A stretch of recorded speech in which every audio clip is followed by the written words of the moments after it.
Hey my लहान सासरे काय मार अन्याय करीत राहते नुसते धनस घेऊन आणून राहिले. खाऊन घ्या ना एकदा मग मारा ना.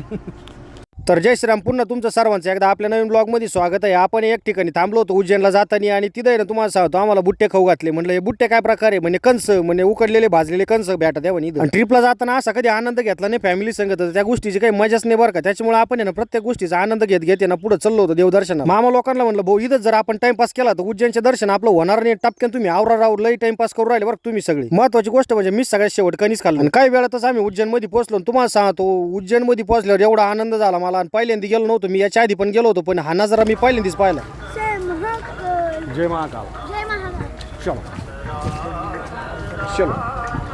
आणि माझं म्हणणं एकदा तरी उज्जैनला गेलं पाहिजे तुम्ही. तुम्हाला सांगतो उज्जैनला गेल्यावर एक दिवस पूर्ण मुक्काम करा. तुम्हाला आहे ना पूर्ण दिवस जाईन इथं बघण्यासाठी. एवढं भारी आहे एकदम जबरदस्त बरं का नादखुळा. आणि आमच्या पूर्ण फॅमिलीला उज्जैनमध्ये गेल्यावर एवढा आनंद झाला होता. एवढं मोकळं वातावरण पाहून आमचं सगळ्यांचं मन एकदम असं उत्सुक झालं होतं बघण्यासाठी अजून पुढं काय आहे काय नाही. मी माझ्या मामाचं पोरग घोषणा देतच चाललो होतो.